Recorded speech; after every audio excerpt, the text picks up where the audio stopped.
যুক্তরাষ্ট্র ঘোষণা দিয়েছে তারা কিউবা, হাইতি, নিকারাগুয়া ও ভেনেজুয়েলা থেকে আসা 5,30,000 অভিবাসীর অস্থায়ী বৈধতা বাতিল করতে যাচ্ছে। আগামী 24 এপ্রিলের মধ্যে এই অভিবাসীদের দেশ ছাড়ার নির্দেশ দেওয়া হয়েছে। এই অভিবাসীরা বাইডেন প্রশাসনের সময়ে চালু হওয়া CHNV কর্মসূচির আওতায় যুক্তরাষ্ট্রে প্রবেশের সুযোগ পেয়েছিলেন। এই প্রোগ্রামের উদ্দেশ্য ছিল দক্ষিণ সীমান্তে অবৈধ অভিবাসন কমানো এবং ভালোভাবে যাচাই বাছাইয়ের মাধ্যমে অভিবাসীদের বৈধতা দেয়া। তবে ডোনাল্ড ট্রাম্প প্রেসিডেন্ট হওয়ার পর তিনি এই কর্মসূচি স্থগিত করেন এবং অভিবাসীদের অস্থায়ী বৈধতা বাতিলের ঘোষণা দেন। এখনও স্পষ্ট নয় যে এই অভিবাসীদের মধ্যে কতজন ইতিমধ্যে অন্য কোনো আইনি ভিসা বা স্থায়ী অনুমোদন পেয়েছেন। তবে ফেডারেল সরকারের 35 পৃষ্ঠার নোটিশে বলা হয়েছে কিছু অভিবাসী বিশেষ বিবেচনায় থাকার অনুমতি পেতে পারেন।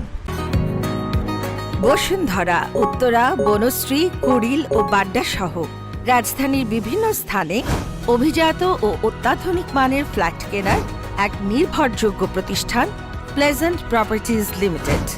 তাই আপনার স্বপ্নের আবাসনের জন্য আজই যোগাযোগ করুন।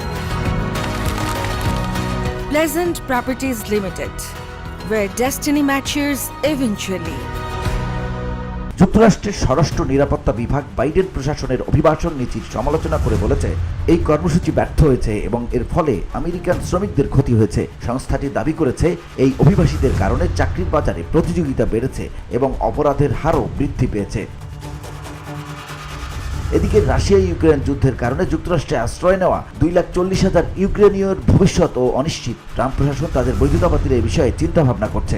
এই কর্মসূচির আওতায় ভিসা পাওয়া অভিবাসীদের মধ্যে Haiti 2,13,000, Venezuela 1,20,700, Cuba 1,10,900, Nicaragua 93,000। Donald Trump president হওয়ার পর থেকে তিনি ইতিমধ্যেই বিভিন্ন অভিবাসন কর্মসূচি বাতিল করেছেন, যদিও তার বেশ কয়েকটি সিদ্ধান্ত আইনি চ্যালেঞ্জের মুখে পড়েছে।